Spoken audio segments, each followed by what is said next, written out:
Почитувани гледачи, добре дојдовте во Урбаните вести.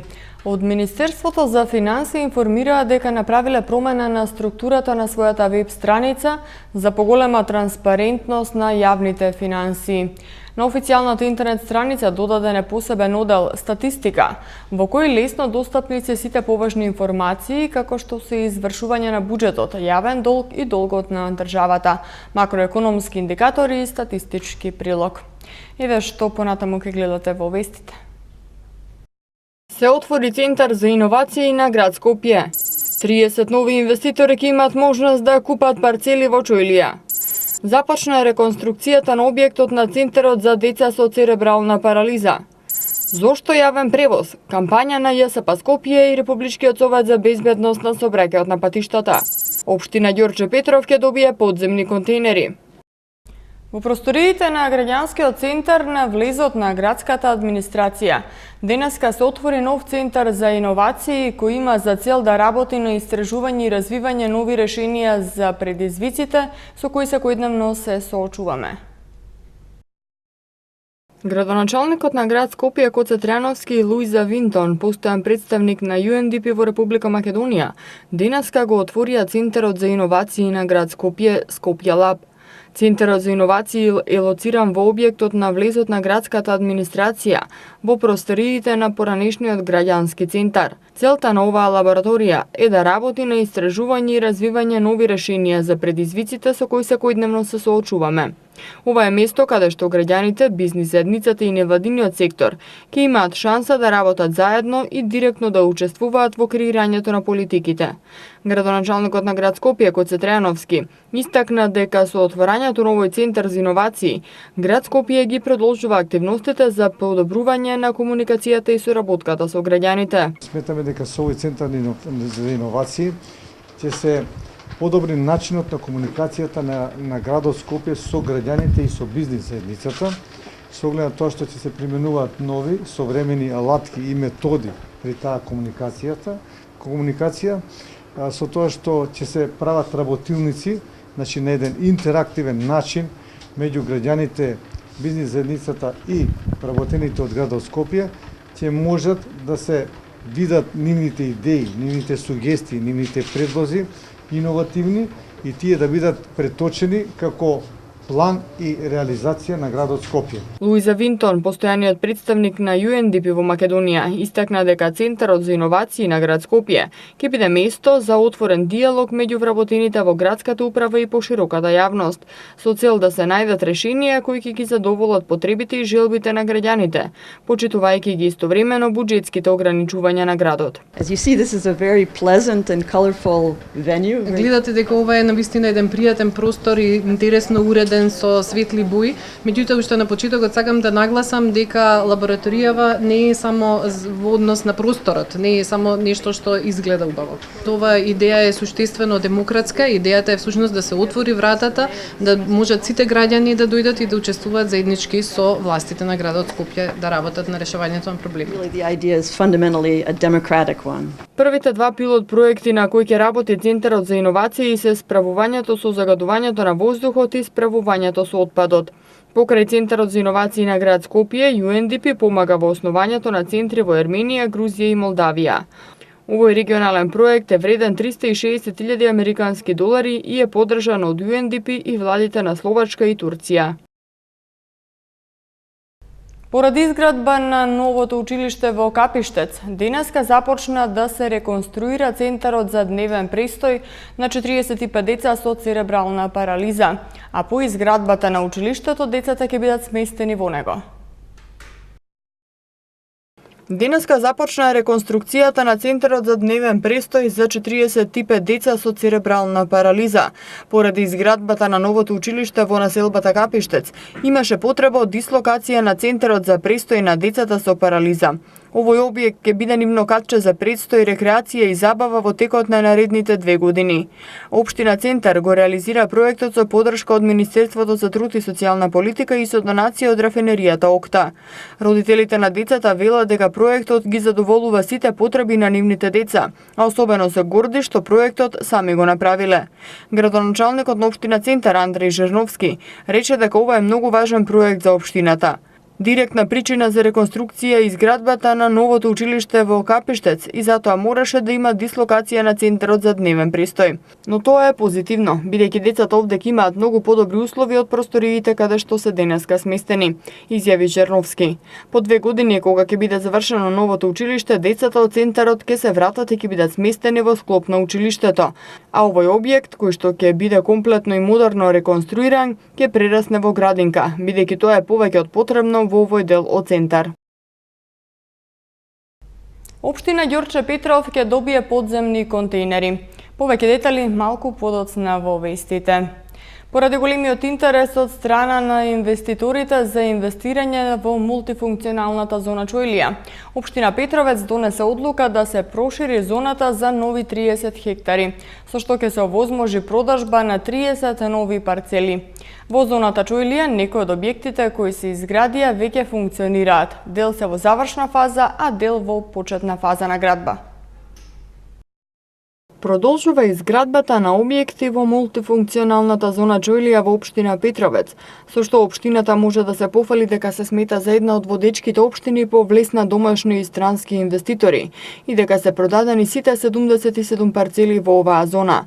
Како што изјави градоначалникот на општина Петровец Борче Митевски, 10 објекти се изградени или се во завршна фаза, а 15 се во почетна фаза на градба. До сега во Чојлија, значи, имаме некаде околу 10 објекти кои некои функционираат, некои се во завршна фаза, имаме некаде околу 15 до 20 објекти што се започнати со градба и оваа година очекувам некаде уште 10 до 15 каментемелници да се удрат во мултифункционална зона Чојлија, бидејќи знаеме дека сите оние инвеститори кои ги купија парцелите пред година, 2 и 3 имаат законска обврска да почнат да градат. Поради големиот интерес за инвестирање во оваа зона, општината реши да ја прошири зоната за нови 30 хектари, со што ќе се овозможи влез за уште 30 инвеститори. Поради големиот интерес што превладува од потенцијални инвеститори, како домашни, така и странски. Значи, јас како градоначалник, заедно со моите советници, заедно со општинската администрација, изработивме план каде ја проширивме индустријската зона уште за 30 нови хектари.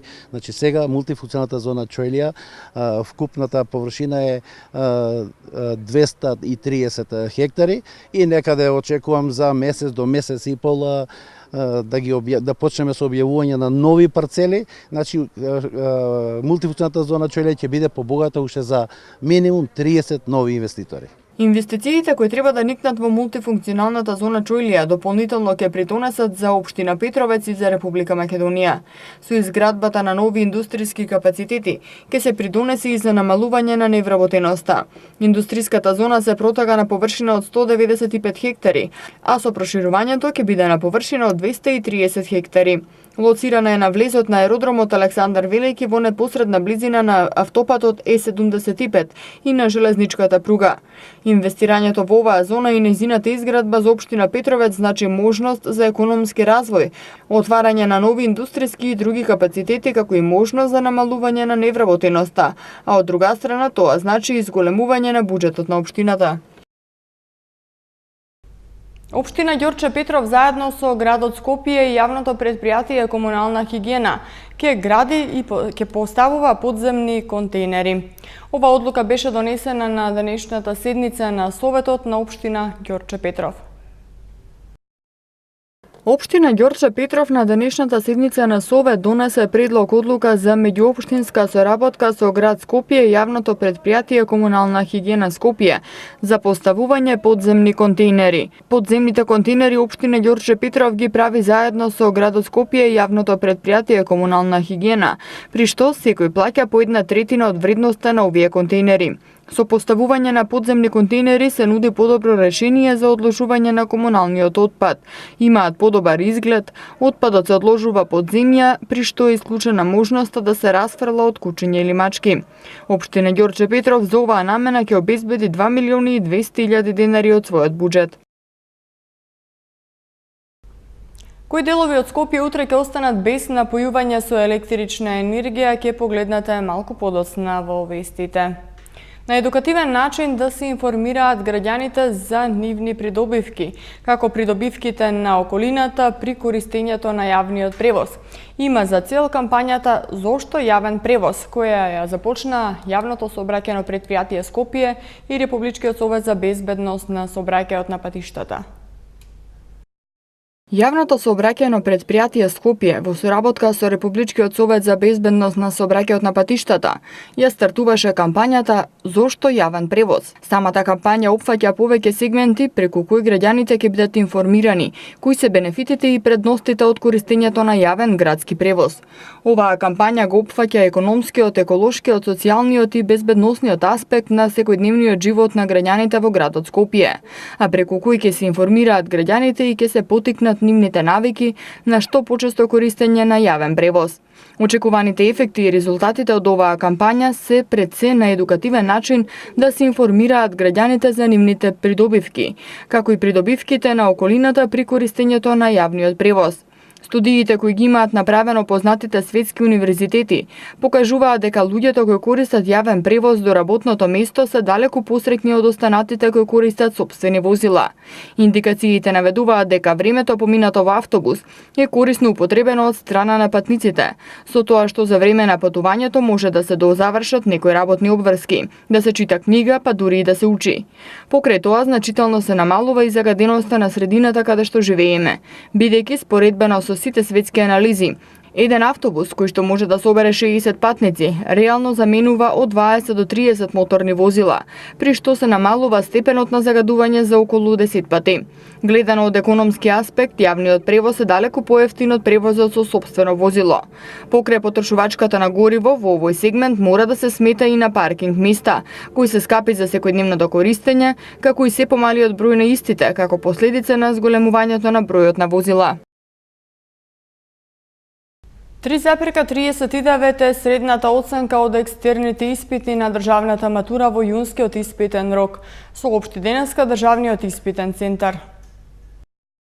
Средната оценка од екстерните испити на државната матура за учебната 2016-2017 година во јунскиот испитен рок е 3,39, соопшти Државниот испитен центар кој денеска ги презентираше резултатите.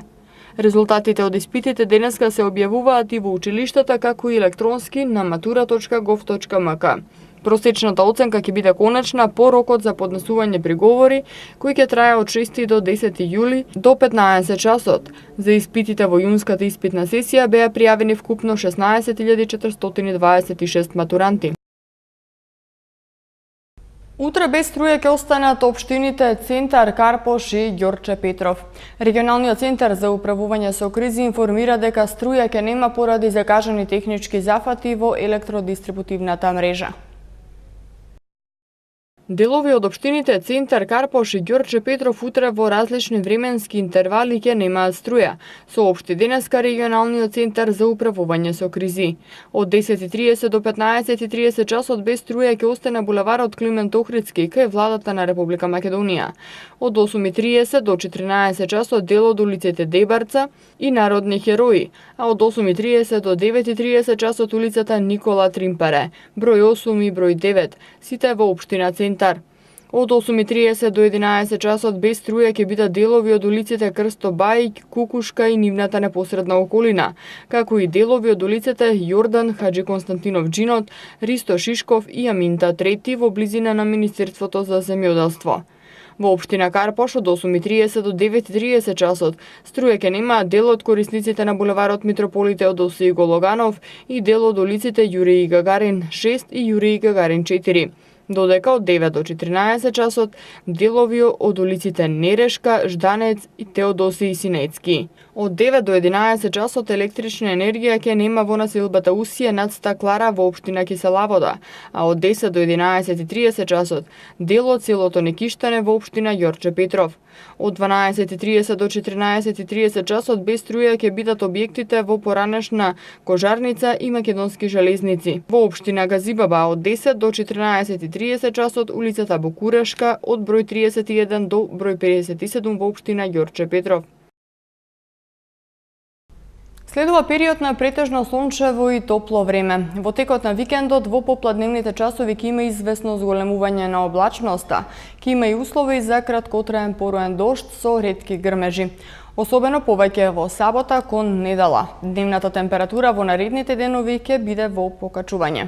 Матама метео го гледаме во продолжение.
Тука е крајот на ова издание на Урбаните вести. Повеќе информации има на нашата веб страница mtm.mk. Имајте пријатна вечер.